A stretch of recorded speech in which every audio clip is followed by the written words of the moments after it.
Hello and welcome to the ADHD Goals Podcast. I have a very exciting guest for you today. His name is Nathan Whitbread and he is the Neurodivergent Coach. And he creates effective and neuroinclusive workplaces by enabling leaders, individuals and teams to be brilliant at work.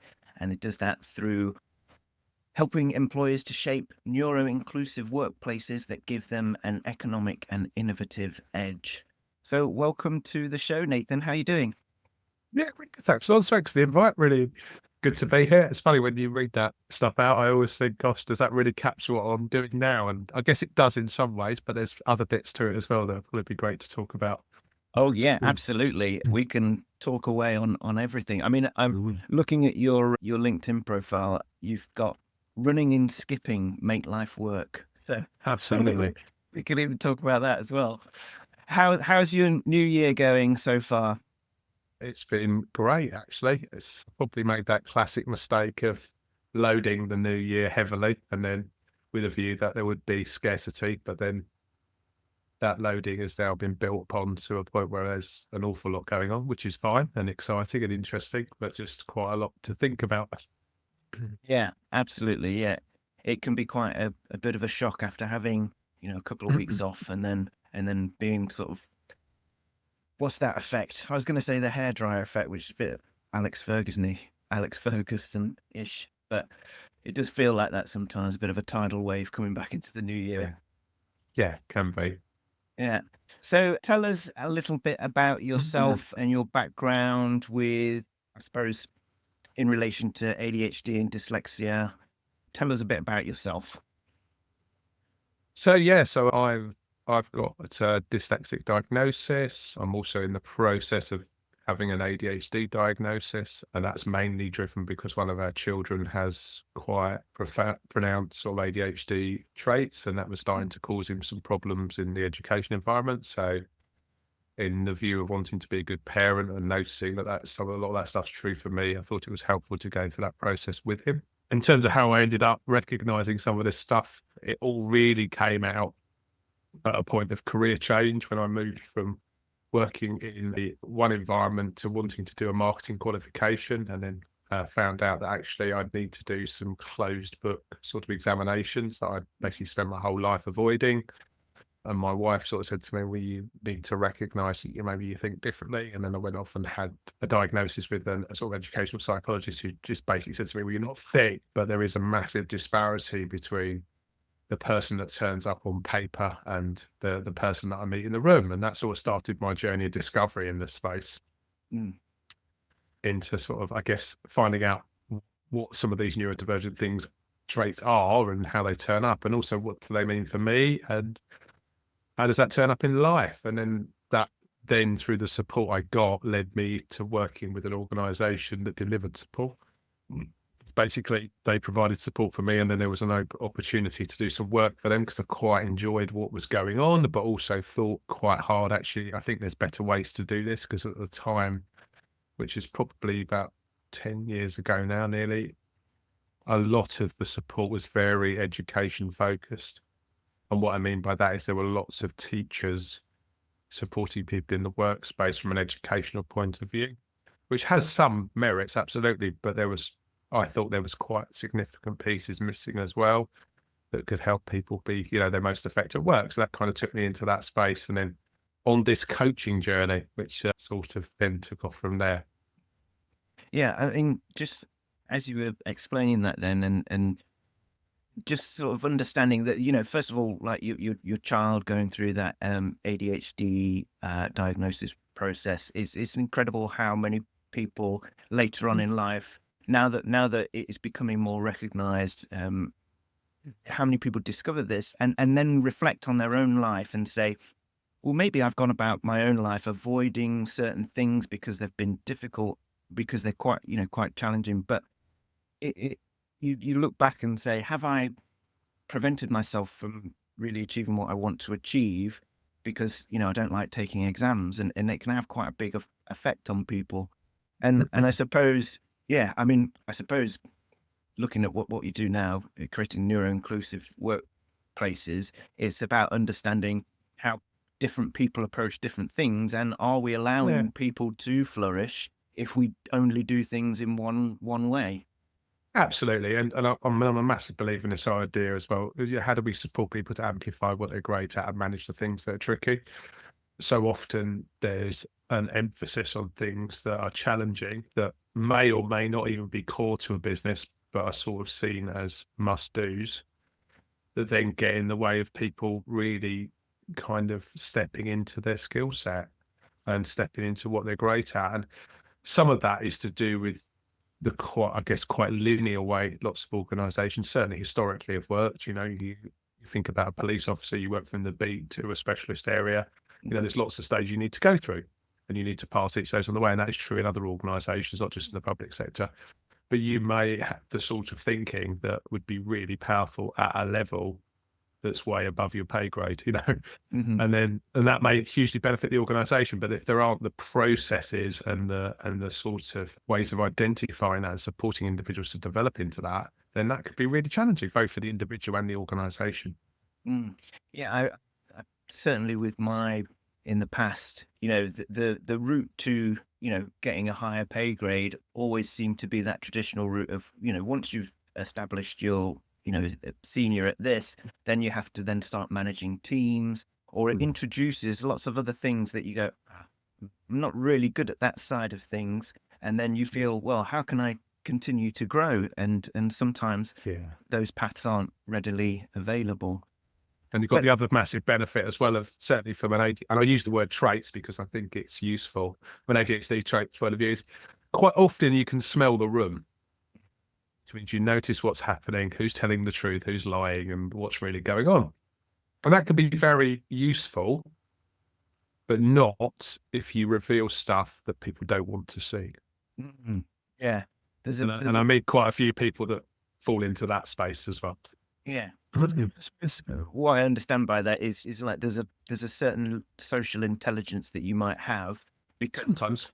because my daughter seems I've got two daughters, and they're very different in terms of, one is very sort of academic, but the other is more social intelligent, and it's very interesting to see how they work a room, and I do feel that that might be due to compensations in other things. But yeah, it's very, very interesting. But I noticed just one thing in what you were saying. You started that journey because you wanted to do some marketing. Yeah. But then you ended up doing the coaching, and I wonder if we've missed a bit of understanding that maybe the coaching journey came out maybe some sense of purpose towards this, and that did that shift your direction entirely? Well, I think the shift into marketing was a shift of direction just because it's something I've been interested in. I've done a lot of business development. I've certainly worked in high tech for a long time. But I was really interested in honing those skills. And it was more that I got the support to do the marketing qualification. And in getting the support, the light bulb went on. I thought, well, you know what? This is actually really interesting, because for me, the whole sales and sort of marketing and business development always been about the light bulb moments that happen when you help people to get insight into their own stuff and to their own problems and working out how to do things differently. So I worked for a long time at Cisco, for example, right the way through the IP telephony as that came into a mainstream product, and some really interesting things happened. But fundamentally, I was never interested in technology. I was interested in what technology did for organizations. And how small changes change everything in terms of business process, in terms of customer satisfaction, in terms of organizations being able to work effectively. Yeah. So for me, coaching, that's what that's about. It's about having a conversation with two people about one person where they get insight into their own stuff. And you get that massive aha moment, which sometimes seems small, but sometimes is big.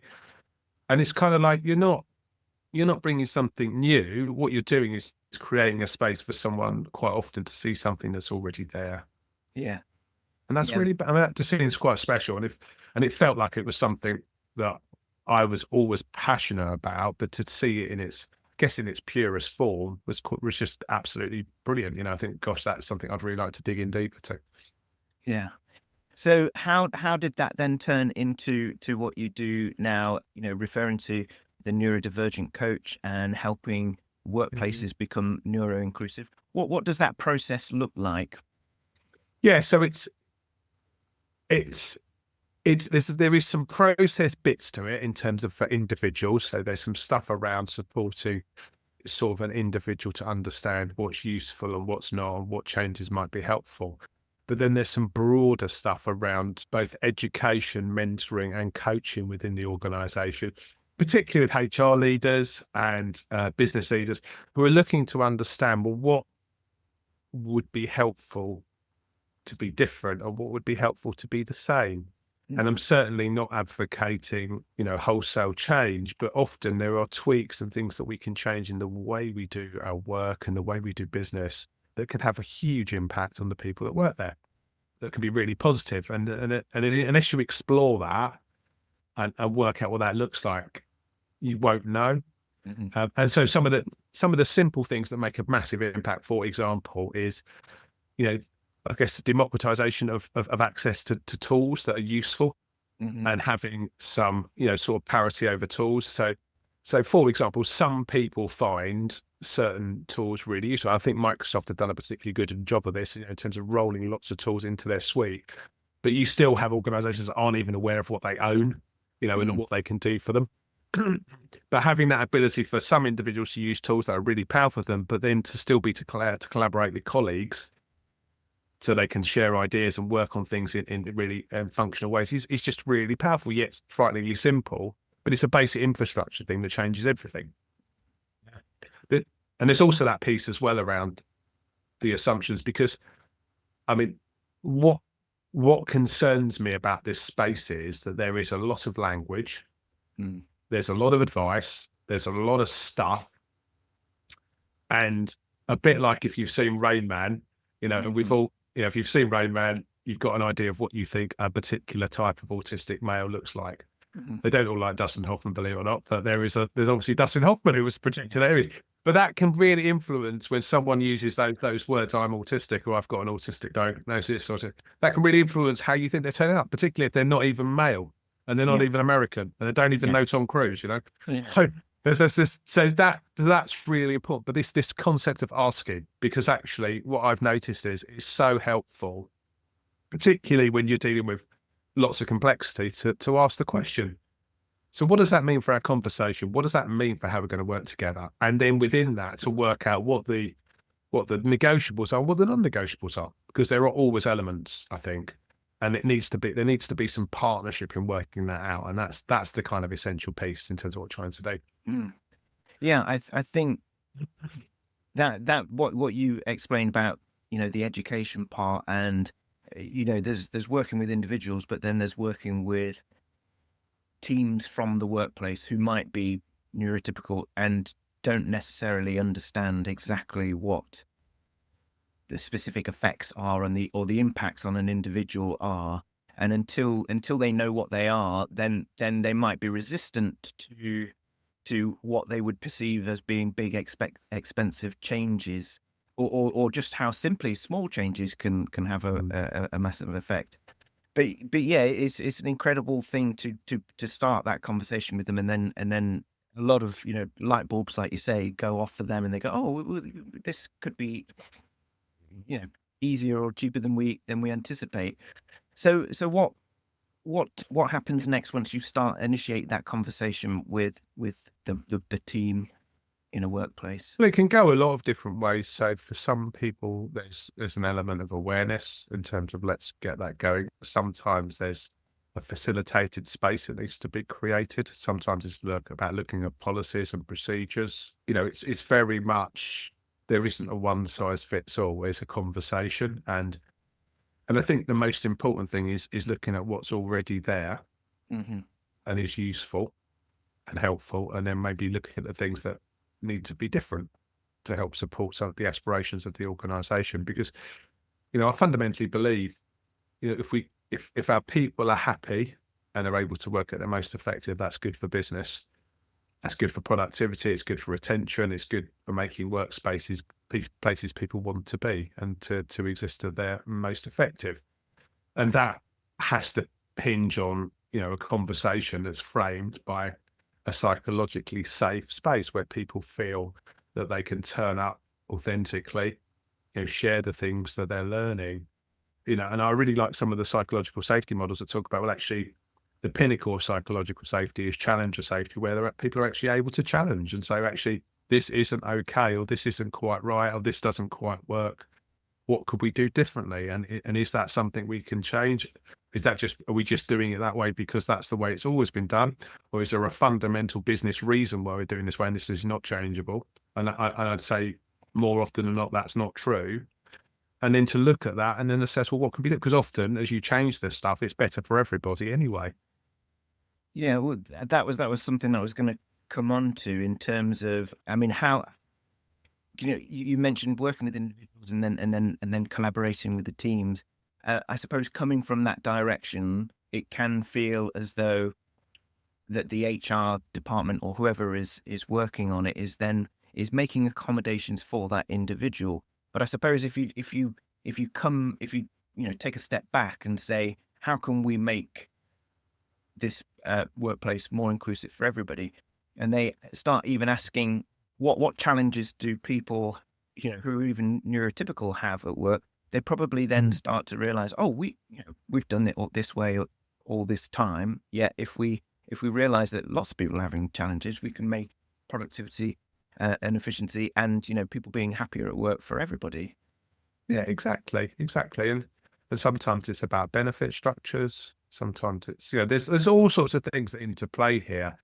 And I think the key thing is to not look at, sort of this neuro-inclusion thing as a bolt-on, but more as core, along with other stuff. I'm not saying that's because actually I think difference is the thing. How do we support difference in our workspace as well? And that's not to make it a thing, but to make it part of who we are as an organization. And I don't mean that in a woke way. I mean that in a genuine, how do we allow people to turn up and do their best stuff in a safe enough way that allows us all to collaborate and work together effectively, and what are the lessons we can learn as we do that. And what does that collaboration process look like once you start getting into some of the things that you can change? What does the involvement look like from individuals and workplaces figuring out how they can improve things? I think it's different and depends. A lot of it depends on where budget lies and where power lies, because often you find there's conversations that there's enthusiastic conversations, but with no ability to change anything. Yeah. And I think that's a real big danger. I mean, so I really like, some of these sort of employee resource groups, that it's a great concept, but it has no power. It just becomes a whinging shop, when nothing changes. So it's important that if structures are set up to do things, that the appropriate level of power of influence is there to actually at least advocate for those changes effectively, and it's a bit like any business change, if the correct sponsorship and the correct, for that organization aren't in place, then nothing's going to happen. And it just becomes a waste of people's time, arguably, just being completely cynical. Yeah, well, I suppose from a cynical point of view, you might be able to argue that some people attempt to do these things just so that they can tick a box. Yeah. Oh, absolutely. But is there any, anecdotally, any sort of correlation between sort of larger companies having more challenges in terms of being able to roll out changes compared to smaller ones, or do you have ways in which you can, a workplace that might say, we can't roll anything out like that without getting, legal involved or anything like that? Do you have ways in which you can say, well, let's start small and see how this goes, and then sort of build an appetite for creating changes along the way? Yeah, I think it just really depends on the engagement, because sometimes you're coming in to look holistically at the organization, and other times this is born out of an engagement that starts with some individuals, and then there's a recognition, maybe this is something we need to look at more systematically. I'd argue, broadly speaking, the majority of changes that are put in place are often small. It's often process related and human related in terms of interactions and understanding. That's often the biggest part.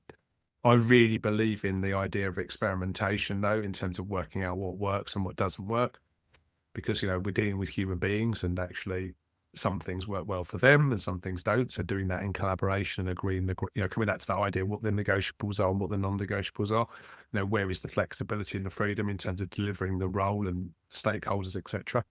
So I think it's on a case by case basis, but ultimately there has to be some experimentation, and there has to be an ability to innovate and change and adapt as we're working out what's working and what's not.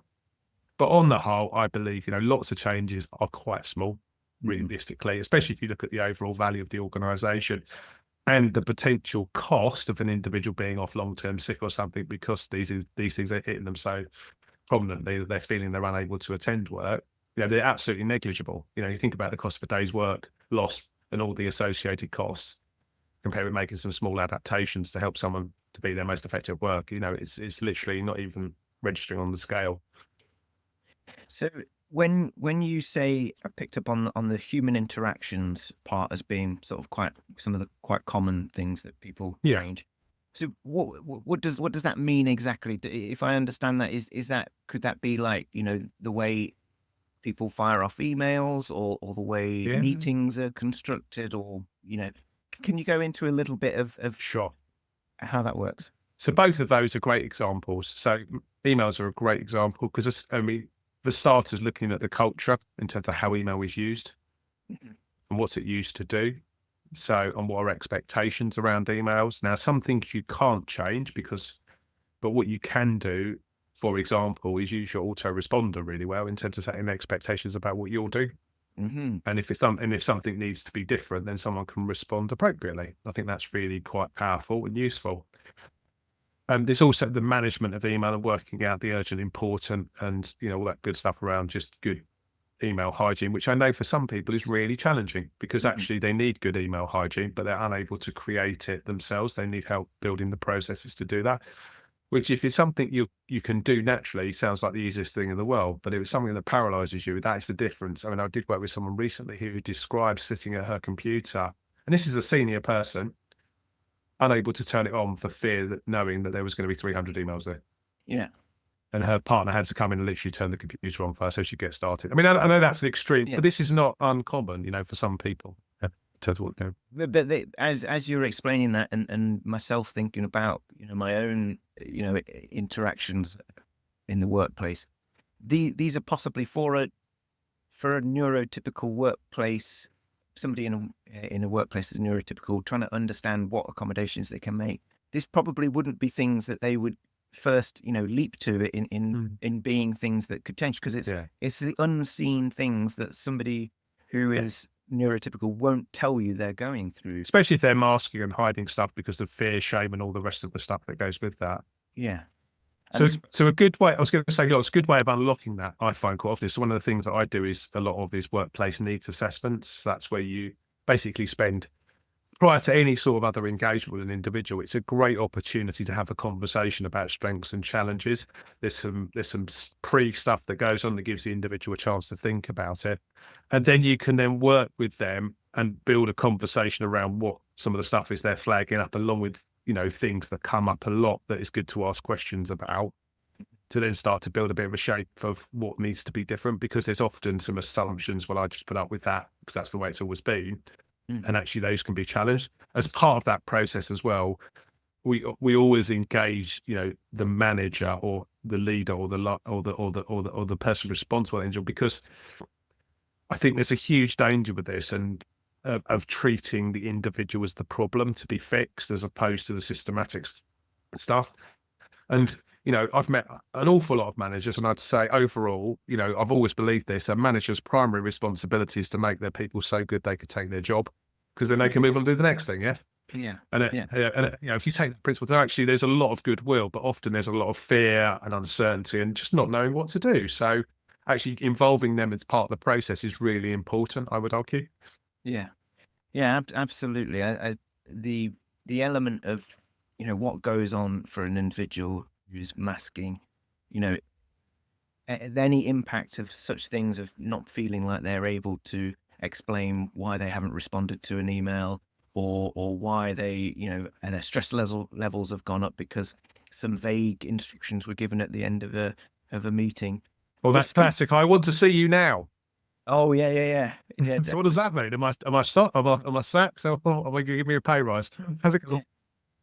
I mean, this has massive effects on people, on their stress levels, and it's, I think, just simply understanding what goes through somebody's head as they're approaching those situations can open up opportunities for, because then the workplace can say, oh well, that doesn't really take too much to fix, and then automatically release that pressure valve and allow that person then to at least have an understanding that they can approach their line manager or whoever it is to say, actually, I'm having a little bit of trouble with that.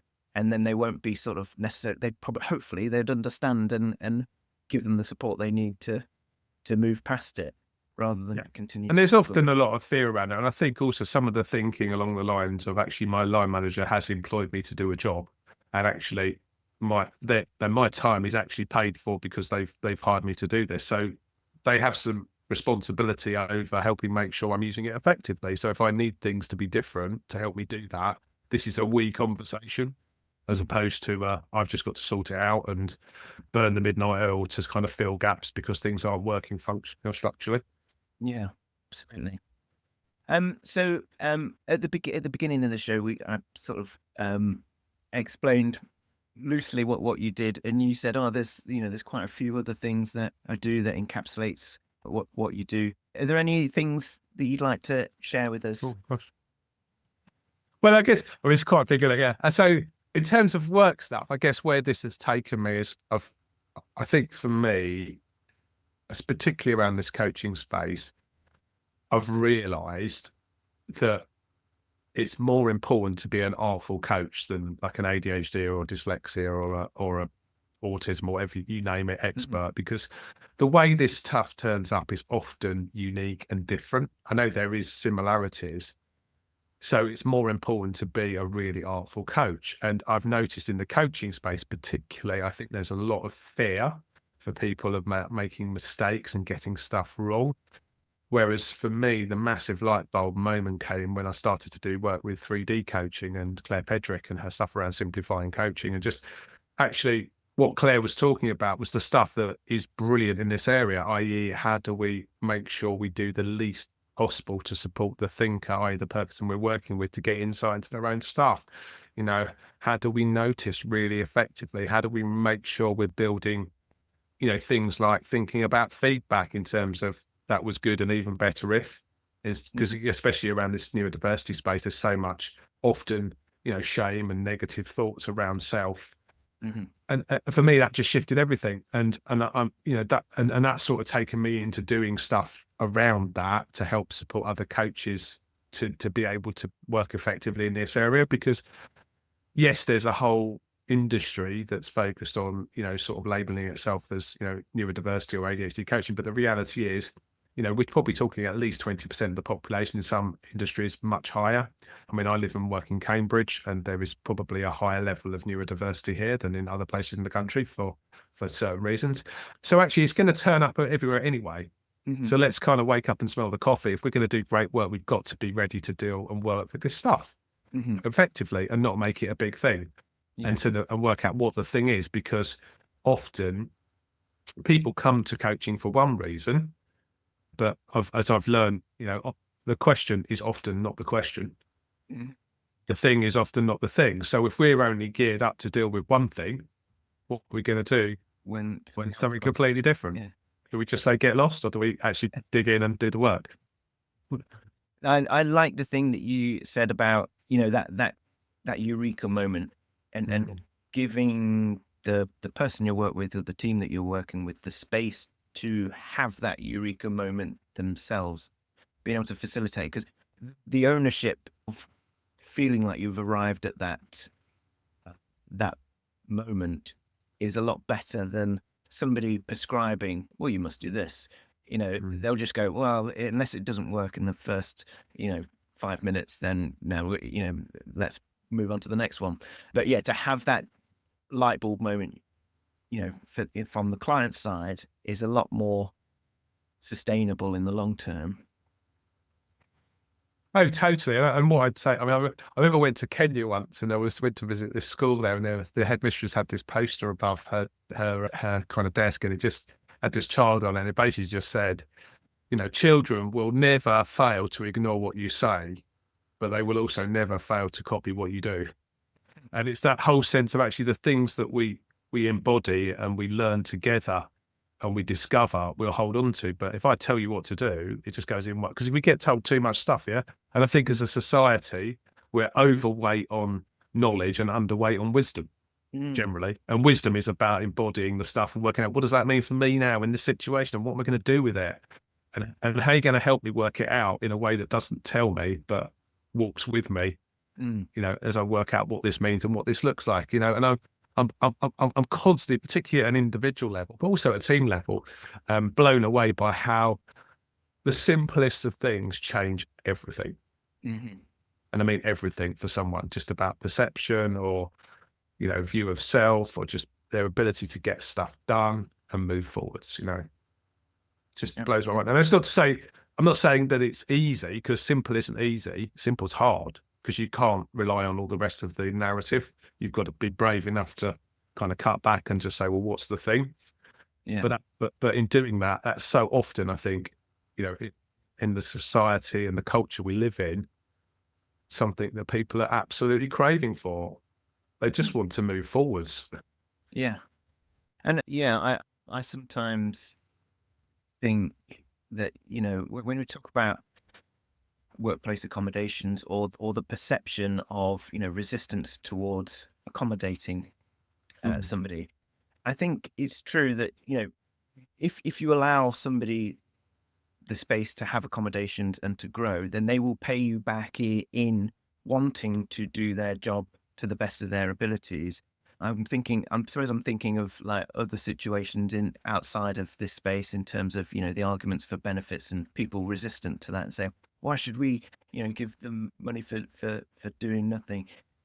I fundamentally, I believe that everybody wants to use the example of Thomas the Tank Engine. He wants to be a really helpful engine. And I believe that everybody wants to shine and grow if you give them the right platform to do that. So it's not a case of making things easier for somebody else and that being unfair on other people. It's about allowing them to give you their best. Well, it's that equity versus equality thing, isn't it? That's the thing. Is, are we giving someone a leg up or a hand out?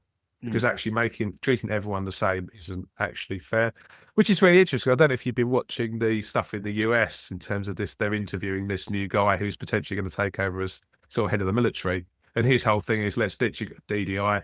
Let's make a level playing field. Everyone will treat everyone the same. Yeah. Oh gosh. And what have we learned for the last 30 years? Yeah. It's just quite interesting. There's certainly a narrative around that says, I'll pull your socks up and deal with it. But I think that only works to an extent, and it has a huge danger of missing out on huge opportunities, in terms of people working effectively together. Yeah. I mean, I think that whole what's going on in America at the moment is quite scary, because it seems to me that there's a lot of knee-jerk reactions to, the type of social media reactions to things. It's like, if people just scan read a post and think that it's got, specific trigger words in it, therefore must have this cookie cutter answer response to it, so everybody can see that you're for or against it. And it's like, it's not actually looking at the details of what something is there for, what it's trying to achieve.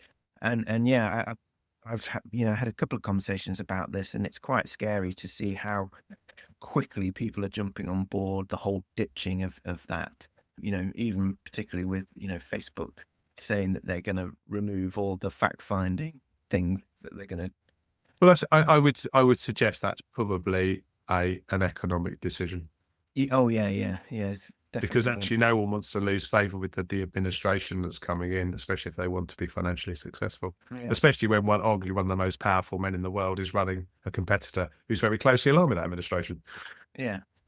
Yeah. And particularly when they've got sort of cases, I can't remember specifically what they were, but they do have, Facebook do have cases coming up against them, and they're like, well, we can align with them a little bit. They might go away.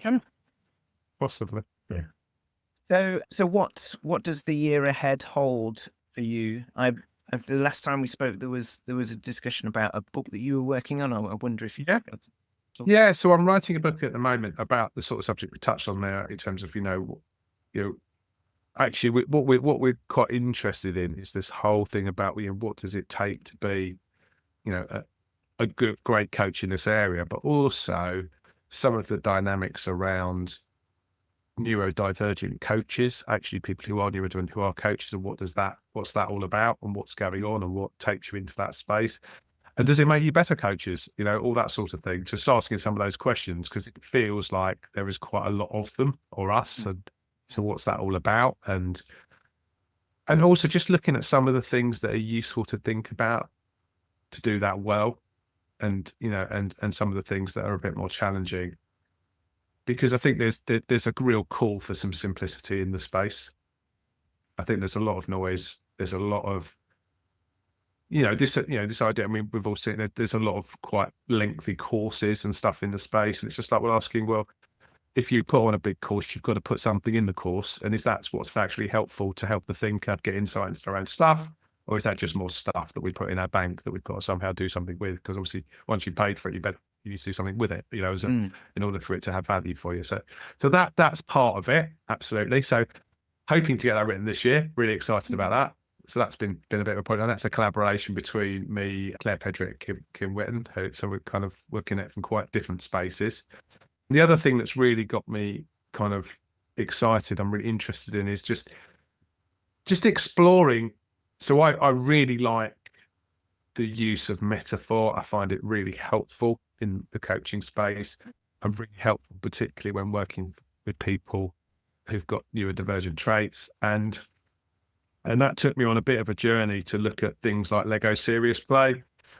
And not as a purist, but just to say, I think there's some interesting things here that can be really helpful. And I just want to work out what that looks like. Can you explain a little bit more about what Lego serious play is and what that involves? Oh, yeah. So Lego serious play is kind of uses things, as in, if you're familiar with the idea of Gestalt models, this idea that you give objects or things significance, and also around some of the sort of constellation stuff that John Whittington talks about in terms of relationships of things and objects to stuff. Instead of doing that with other objects, you're doing it with Lego. Yeah. And that means you can do things. And it also looks at some of the stuff around our hands can do things our brains haven't got around to doing yet. It's our speech hasn't got around to it. Sorry, not our brains, our speech. So that's just really, so what I've played with already is just some of this stuff around actually, well, what's going on for you? You can build that. And it doesn't got to be a beautiful Lego model, but it's very much along the ideas of, let's describe it in a way that works for you. And then we can then talk about, well, if that's where you are now, what needs to be different about that model to help it get to where you'd like to be? And then let's talk about what's happening and what the barriers are, and think about, what might need to be different. Now, what's beautiful about it is, of course, is if you've got this model, you can then keep that if you want to, as a reminder stage, add memoir to the thinking that you've done, because sometimes, particularly in this neurodiversity space, it's hard to hold on to stuff and hard to hold on to insight. But if you've got a physical small creation that you can, and it may not be forever, it might be for a short time, it might be for a long time, I don't know. And that's the beauty of it. That could be something you can hold on to, which is, I think, is really powerful and really useful. Yeah. So if I understand that correctly, then that seems to be a different way of, because obviously if we sit and we talk, it can be quite difficult to engage certain parts of the brain or be able to remember certain things that have been said. But if you're engaging your hands as you talk and then associating things with, like you say, metaphor, it's engaging perhaps a different part of the brain that allows Yeah, things absolutely. to happen. Absolutely. And it's a beautiful sort of image of that with this guy who's got incredibly big hands but a small body, and it's just the idea that the hands can do stuff. Now, where this plays out as well, Lawrence, talking about the bigger stuff, is when you start to talk about, well, actually, like, for example, how do we change, the way we're working in an organization?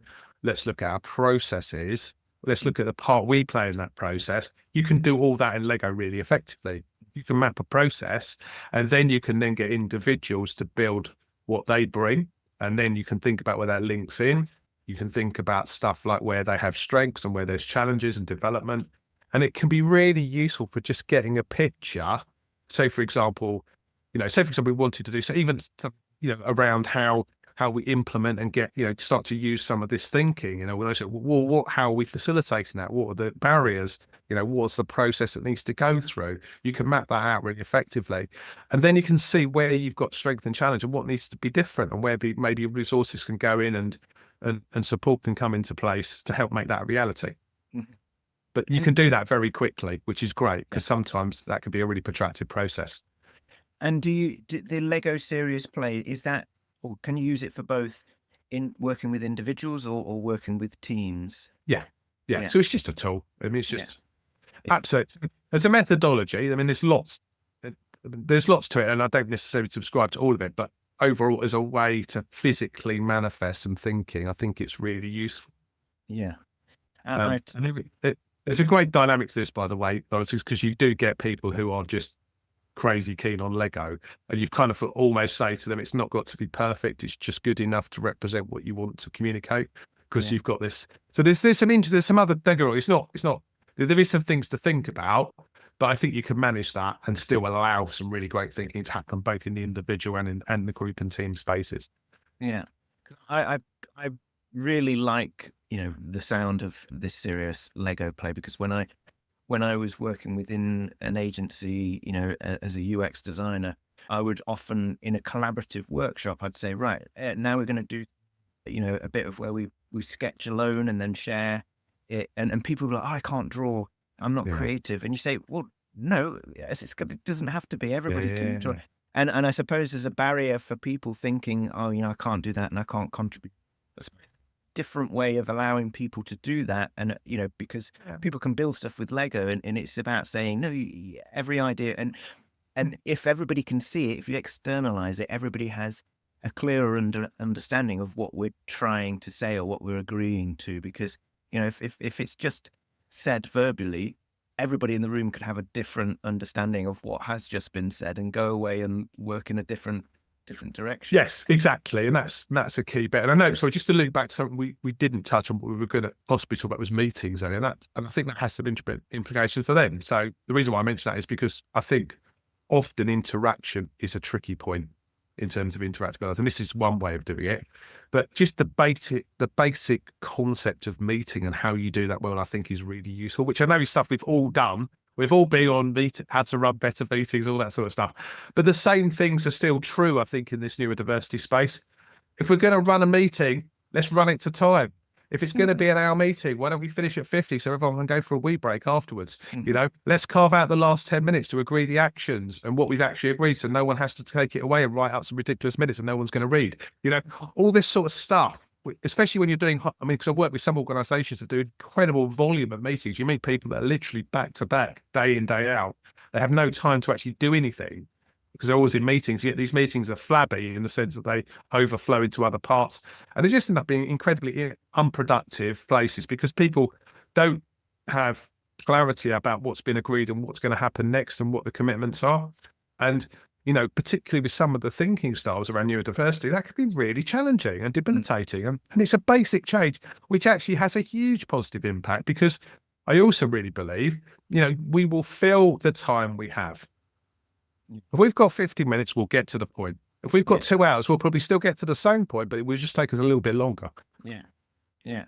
I wonder, this is just something that's popped into my head, but I wonder, in terms of, have you noticed any changes since, the pandemic and working lives changing in terms of more flexible working? Have you had the discussions that you're having with the workplace? Has there been a lot of change over trying to accommodate flexible working or overcoming different challenges with working a lot online? I think there's been some stuff going on that's been really good. I think it's been, some organisations have been quite structured about it. Others, it's been a bit haphazard in terms of how they've approached it. I think one of the biggest issues with working online is you lose all the in-between spaces. Mm-hmm. I mean, I hate the word, but the water cooler.